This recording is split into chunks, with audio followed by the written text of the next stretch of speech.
허리가 아파서 병원에 가면 자주 듣는 소리가 침상 안정을 취하라는 건데요. 오늘은 정말 침상 안정이 도움이 되는지 말씀드리겠습니다. 허리가 아파서 병원에 가면 염증이 있다는 소리를 들으셨을 거예요. 흔하게 염증은 잘못된 움직임이나 아니면 동작으로 인해서 지속적인 스트레스가 가해지고 그로 인해 생기는 것인데요. 염증기에는 세 가지 단계가 있죠. 급성 염증기, 아급성 염증기, 만성기 이렇게 세 가지가 있는데 처음 통증이 너무 아파서 먼 동작을 해도 아픈 경우를 우리는 급성 염증기라고 합니다. 이러한 급성 염증기는 대개 4주 미만으로 이 시기에는 지속적인 통증과 염증 증세를 유발하기 때문에 항염증제나 의학적인 개입이 요구되죠. 그래서 통증을 호소하시면서 병원에 가면 우선 급성 염증기라고 판단을 하고 약을 먹으면서 집에서 최대한 쉬라고 말을 하는 것입니다. 그러나 과연 이렇게 하면 낫는 걸까요? 운동치료의 바이블로 불리는 키스너 콜비가 쓴 세라피틱 엑서사이즈에서 보면 이런 내용이 나옵니다. 급성기에는 필요에 따라 기구치료, 마사지, 견인 등을 실시하고 절대 안정을 이틀을 넘지 말라고 추천해요. 즉 너무 오랫동안 누워서 쉬기만 하는 절대 안정은 장시간 하지 말라는 것이죠. 또한 이 시기에는 증상을 해결해주는 자세가 어떤 것인지 환자가 스스로 느낄 수 있게 기본적인 안정한 운동을 통증이 없는 범위에서 실시해야 한다고 나오죠. Delayed Posture Contraction of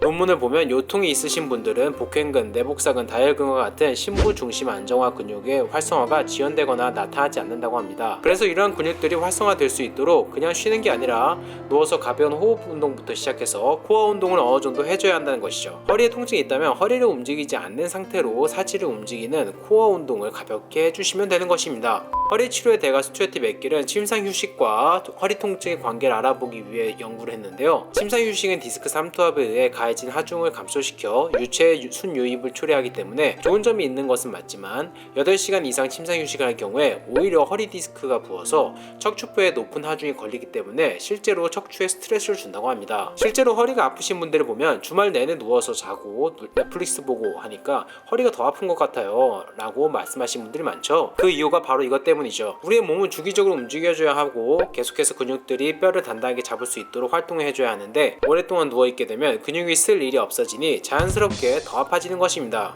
결론입니다. 허리가 아프다고 무조건 눕는 것은 좋지 않습니다. 물론 너무 큰 통증이라면 누울 수밖에 없지만 그냥 눕는 게 아니라 누워서 지속적으로 가볍게 코어 운동과 호흡 운동을 해주세요. 그러면 훨씬 낫는 시간도 단축되고 다시 다칠 확률도 줄어들 것입니다. 저희 영상이 마음에 들었다면 구독과 좋아요 부탁드릴게요.